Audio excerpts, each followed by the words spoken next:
Okay, so Undertone. This is the new film from Ian Tuason. Is produced by Cody Callahan along with Dan Slater. It is co-produced by Graham Beasley, executive produced by Al Akdari, Chad Archibald, Melody Osteria, Charles Byrne, Thomas W. Chong, Anthony Ew, Daryl Fannin, Douglas Lee, Roy Lee, Britt McRae, Stuart Manshell, Luke Maxwell, Ben Ross, Will Robotham, Stephen Schneider, David Sprout, Matthew Sterling, and Ian Tuason. It is associate produced by we have got Rod Hafezi,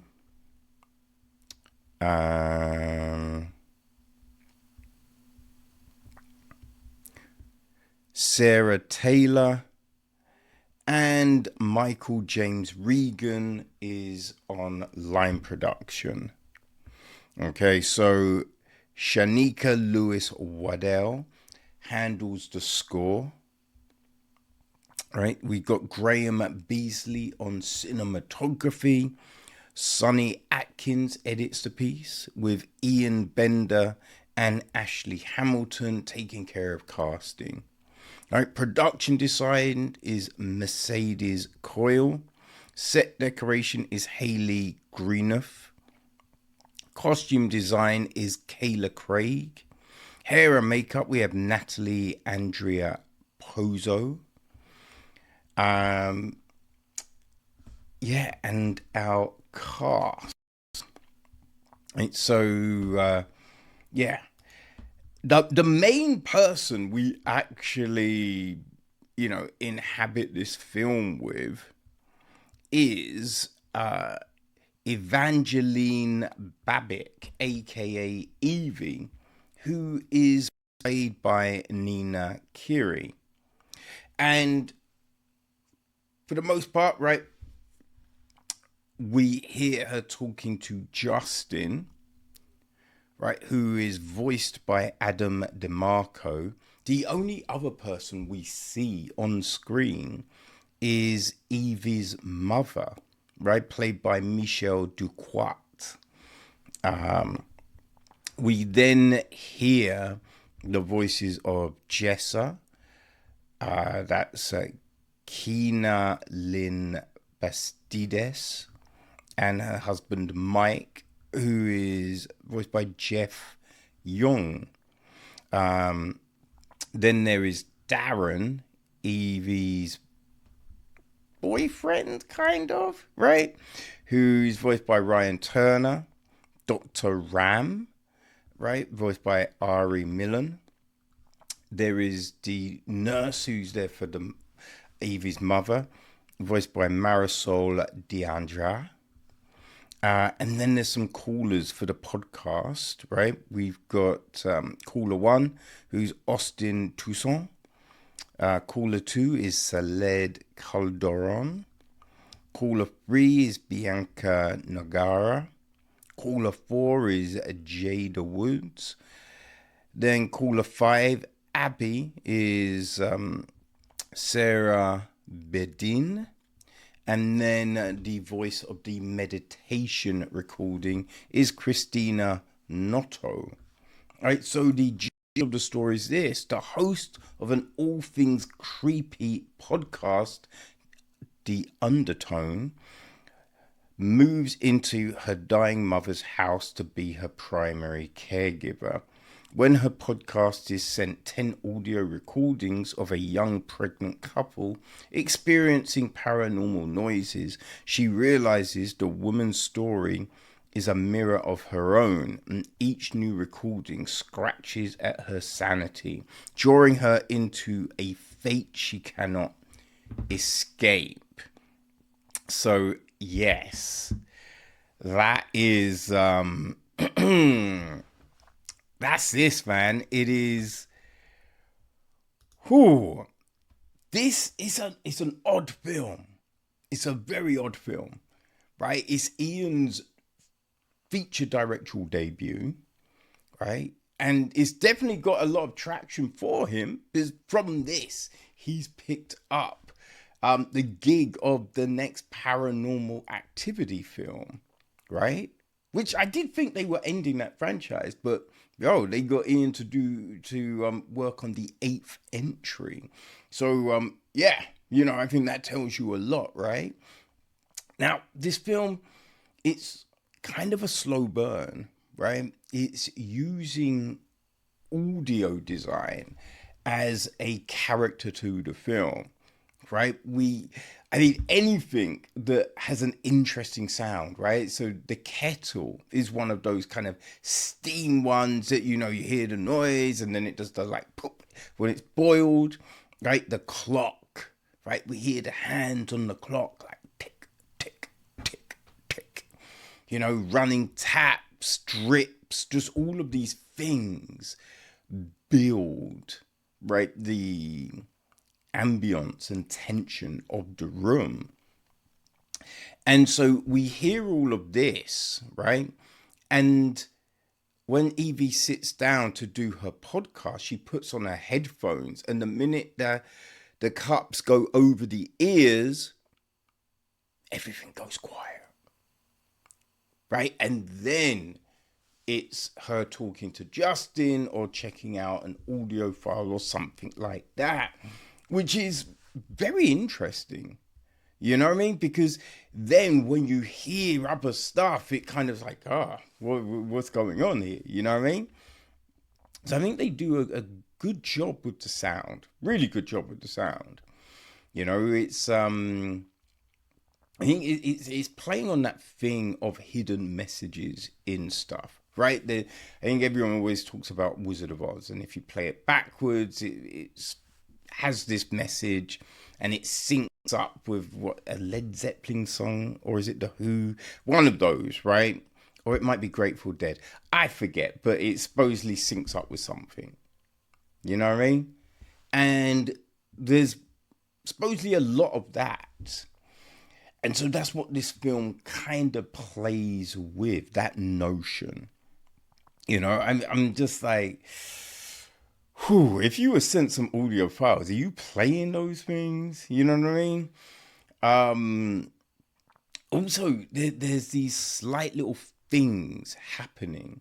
Now, obviously, my eyesight is shot, right? So I'm not sure I picked up on everything, but there's definitely some things, right, where you kind of feel you see someone in a doorway, right? Or, just something in a mirror or something like that. And it's just like, what the fuck just happened there? Right? Because you've got the sound being creepy and then possibly a sighting of something, and it's definitely a ride, right? We're definitely going on a journey with this, right? And it's all around, I think, like, Evie, her mum's dying.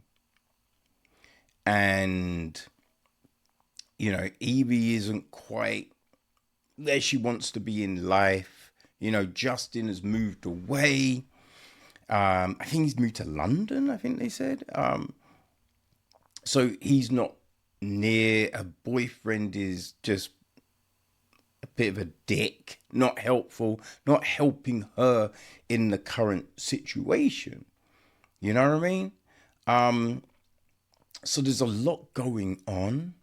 There's definitely regrets. There's things that are playing on Evie's mind, So all of this stuff, and as I said, like listening to this couple and everything that's happening in their lives seems to be very similar to Evie, which again is playing on this tension, this notion.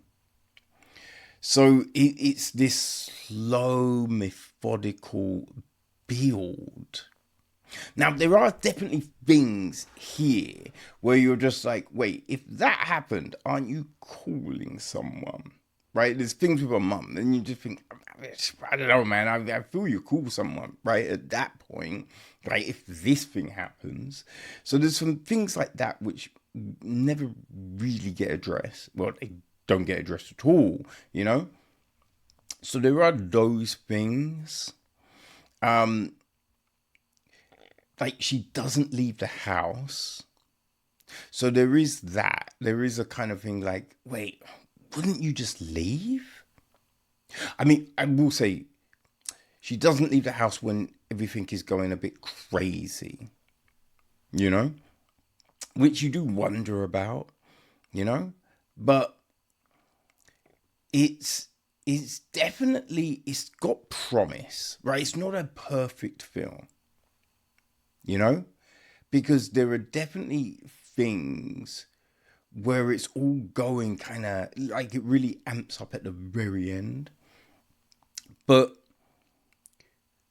we don't really know what happens, which there's an interesting kind of component to that of, you know what I mean? It's like Inception, right? Well, what do you think happened? How do you think this went? How does it play out?